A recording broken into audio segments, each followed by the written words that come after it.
থমথমে সন্দেশখালীর ছবি আপনাদের দেখাবো।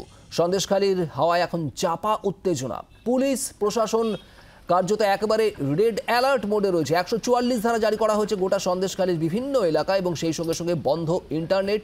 পুলিশ টহল দিচ্ছে আর এলাকায় মাইকিংও করা হচ্ছে। পুলিশের তরফ থেকে বারবার বার্তা দেওয়া হচ্ছে প্রয়োজন না পড়লে বাড়ির ভিতরেই থাকুন এবং নতুন করে যদি কেউ অশান্তি বাধায় বা অশান্তিতে ইন্ধন দেয় তাহলে কপালে কষ্ট আছে।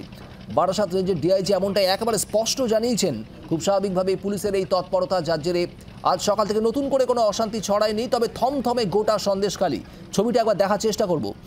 অর্ণবাংশু নিয়োগে আমাদের প্রতিনিধি রয়েছেন সরাসরি সন্দেশখালী থেকে। অর্ণবাংশু, স্থানীয় মানুষ বা এলাকার ছবিটা এই মুহূর্তে একটু জানতে চাইবো তোমার কাছ থেকে।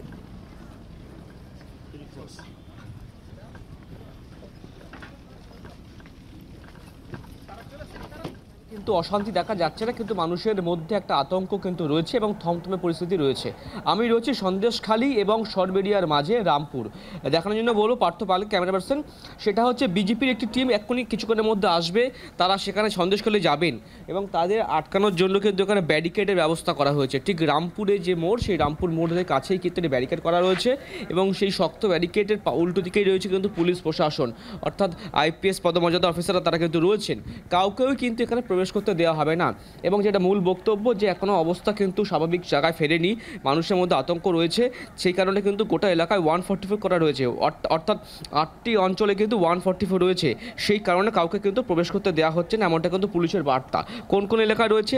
সন্দেশখালী, খুলনা, বেরমজুর 2, জেলিয়াখালী, মণিপুর, দুর্গামণ্ডপ এবং কোড়াকাটি, এই 8টা অঞ্চলে কিন্তু 144 জারি করা রয়েছে। ইন্টারনেট পরিষেবা বন্ধ রয়েছে, যে কারণে কিন্তু কাউকেই প্রবেশ করতে দেওয়া হবে না, যাতে কারো প্রবেশের জন্য আবার নতুন করে অশান্তি না ছড়ায় সেই আশঙ্কার জন্যই কিন্তু পুলিশের এই সক্রিয়তা, যে কারণে কিন্তু পুলিশ আমরা এখানে ব্যারিকেড দিচ্ছে। দেখার জন্য বলবো যে পুলিশ কিন্তু যে শুধুমাত্র ব্যারিকেড দিয়ে রাখছে এমনটা নয়, কতটা শক্তিশালী ব্যারিকেড করছে, অর্থাৎ বাঁশ দিয়ে প্রতিটা ব্যারিকেড তারা কিন্তু বেঁধে দিচ্ছে, যাতে কোনোভাবে কেউ এটা টপকে সন্দেশখালীর উদ্দেশ্যে যেতে না পারে। সেই কারণে কিন্তু এত ব্যবস্থাপনা, সঙ্গে র্যাব, মহিলা পুলিশ, সব রকম ব্যবস্থা কিন্তু রাখা হয়েছে। অর্থাৎ রামপুরকে টপকে তোমার হচ্ছে সন্দেশখালীর উদ্দেশ্যে কেউ যেতে না পারে সেই ব্যবস্থা পুলিশ প্রশাসন করছে। যে ছবি অর্ণবাংশু দেখাচ্ছে এই মুহূর্তে আপনারা দেখছেন, এই সন্দেশখালী এলাকারই রামপুর অঞ্চল। সেখানে যে ব্যারিকেড, সাধারণ ব্যারিকেড নয়, সেখানে ব্যারিকেড বাঁশের সঙ্গে শক্ত দড়ি দিয়ে বেঁধে ফেলা হচ্ছে। আপনারা দেখতে পাচ্ছেন সেই ছবি। প্রচুর মাত্রায় পুলিশ মোতায়েন রয়েছে র্যাব, এবং এখান দিয়ে কোনো মানুষকেই, বাইরে থেকে কোনো মানুষকেই, কোনো রাজনৈতিক দলের প্রতিনিধিকে কোনোভাবেই ভেতরে, অর্থাৎ সন্দেশখালী এলাকার ভেতরে যে 8টি এলাকার কথা অর্ণবাংশু জানাচ্ছে, সেই এলাকার ভেতরে ঢুকতে দেওয়া হবে না।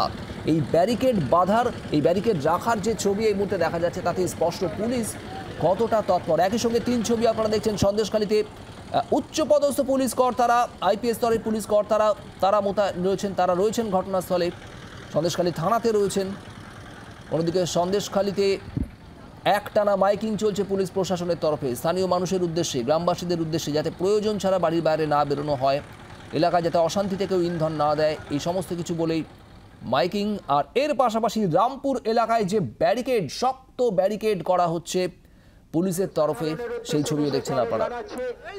সন্দেশখালী থানার পক্ষ থেকে সর্বসাধারণের উদ্দেশ্যে বিশেষভাবে জানানো হচ্ছে যে 144 ধারা জারি করা হয়েছে। তাই আপনারা 4 জনের বেশি কোনো রকম ভাবে একসাথে জমায়েত হবেন না। সর্বসাধারণের উদ্দেশ্যে বিশেষভাবে জানানো হচ্ছে যে 144 ধারা জারি করা হয়েছে। তাই সর্বসাধারণের উদ্দেশ্যে বিশেষভাবে জানাচ্ছে যে আপনারা 4 জনের বেশি কোনো রকম ভাবে একসাথে জমায়েত করবেন না। সন্দেশখালী থানার পক্ষ থেকে বিশেষভাবে জানানো হচ্ছে যে 4 জনের বেশি কোনোভাবে এক জায়গায় জমায়েত হবেন না। মাইকিং চলছে বিভিন্ন জায়গায় পুলিশের তরফ থেকে, আপনারা শুনছিলেন। অর্ণবাংশু, ঠিক এই জায়গাতেই জানতে চাইবো যে গত 3 দিন বুধ, বৃহস্পতি, শুক্রতে আমরা দফায় দফায় অশান্তি, অগ্নিসংযোগের ঘটনা, বিভিন্ন রকম অশান্তির ছবি আমরা দেখলাম সন্দেশখালীতে, যেখানে পুলিশ অনেক ক্ষেত্রেই দর্শকের ভূমিকায়, এমন অভিযোগও উঠছিল। কিন্তু আজ থেকে একেবারে অন্য ছবি। 3 দিনের ঘটনা থেকে শিক্ষা নিয়েই কি এবার অ্যাকশনে পুলিশ?